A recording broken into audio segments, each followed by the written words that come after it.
Okay, so another problem with circular motion dynamics. A 250-gram ball swung in a vertical circle on a rope with a length of 85 centimeters. The ball completes 4.3 revolutions in 5 seconds. We're asked to find the tension in the rope both at the top and at the bottom of the circle.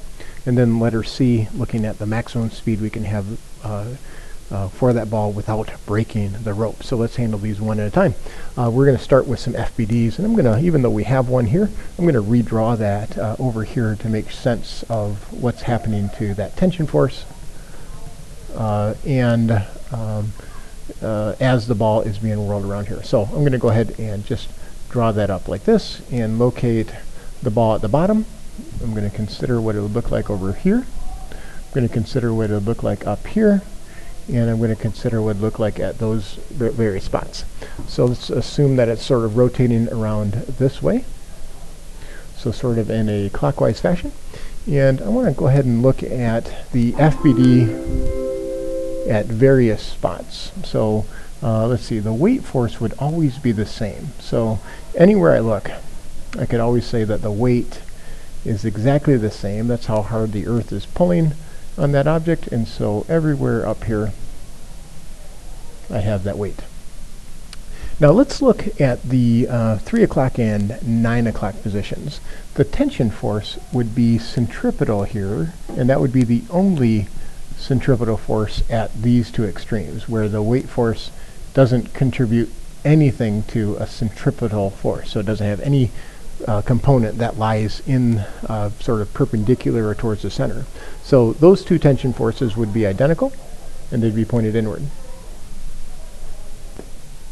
Now, if we recognize that at the top and at the bottom we need to have the same total inward forces no matter where we look, because we're moving at a constant speed, we see that the inward force up here has to be the same as the inward force here. But since I have weight sort of assisting me here, I don't actually need as much tension force.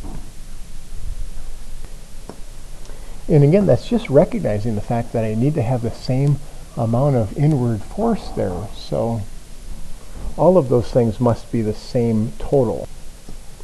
And now if we consider what's going on down at the bottom, since I need to have the exact same amount of inward force no matter where I look, I can now see that the tension force here must be quite a bit bigger than it is in the various other spots, because when I add all these together, I need to have a total upward force, or total force towards the center, that's the same.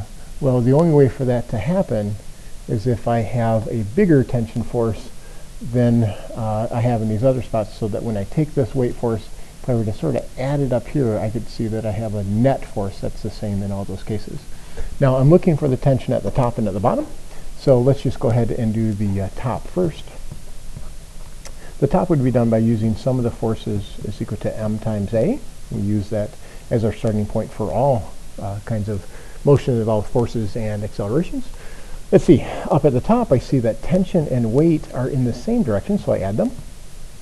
Let's see, I'm given information here about periods, so I'm going to use this version for A sub c. I'm looking for the tension, so let's subtract the weight from both sides. I'm going to replace the weight with m times g.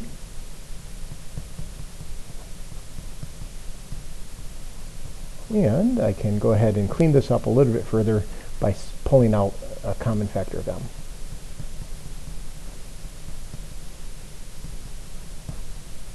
Again, I see that the tension force is composed of m times the centripetal acceleration as well as m times the acceleration due to gravity, and so it really has those two components there. Now I want to, before I plug any numbers in here, I want to do the one for the bottom, and I want to compare how that looks. So for the bottom, I see I've got very similar setup. But instead of the two forces acting together, they're acting in the opposite direction. That means I need to subtract their magnitudes. And I think you can see the fact that here I had to subtract weight from both sides. Here I need to add it. And what I'm going to get is the same solution here, except that now I have t is equal to m times 4 pi squared r over t squared plus g. So the only difference here is that I'm either adding or subtracting the acceleration due to gravity in either case. So let's go ahead and calculate that value out. I'm going to go ahead and do that over here, and the other one I'm just going to put the number down. Okay, so T would be equal to, let's see, 250 grams. It'd be 0.25 kilograms. I've got 4 pi squared. The radius is 0.85 meters. Divided by the period, well, let's see, I've got this up here.